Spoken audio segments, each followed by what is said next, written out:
everyone, so today I'm going to be doing a review on the Revlon ColorStay Whipped Foundation. So this is sort of the whipped cream version of the Revlon ColorStay foundation, and it's supposed to be 24 hours and my color is 220 nude. I'm also an NC30. Texture isn't really normal. So when you sort of play with it, it has a very funny texture.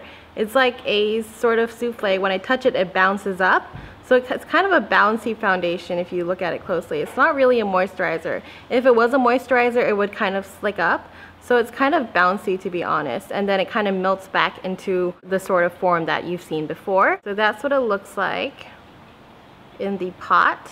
It's a little bit weird, but that's okay because foundation actually gives you really high coverage. So it's a good high coverage foundation.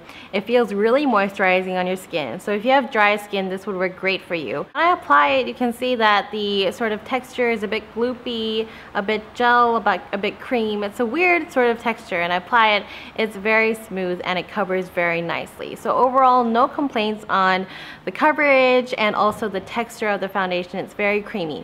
One thing I didn't like about this foundation was the smell though. It smells kind of like you're applying crayons on your skin, which isn't great.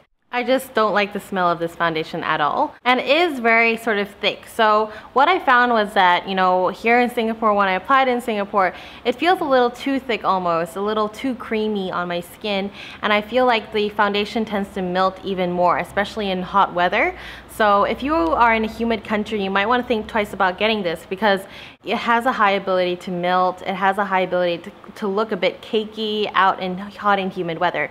But if you're in cold weather and you have dry skin and, you know, foundation isn't melting, that's not going to be a problem, then this is a great bet for you, especially if you're looking for a high coverage foundation as well. In terms of lasting power though, I probably wouldn't rate it too high.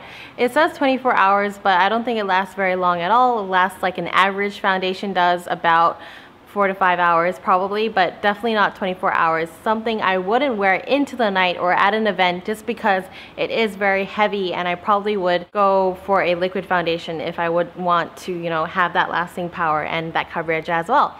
So that's kind of my thoughts about the Revlon ColorStay cream makeup. It is my first cream foundation and I'm happy to say that I do like it. It's just that I wish I was in another sort of weather, another sort of time zone that I would wear this foundation. Here in Singapore, I probably wouldn't take it out too much.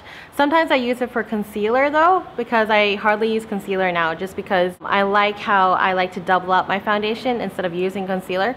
But I do sometimes use this as a concealer and it is very effective, especially for spot coverage. But over my whole face in a weather like this, probably not. So I hope you like this review, and as you can see on my skin, it looks flawless when you apply it. But that's my thoughts about it, and if you have any questions about it, comment in the comment section below and I'll get back to you. So I'll see you guys later. Bye.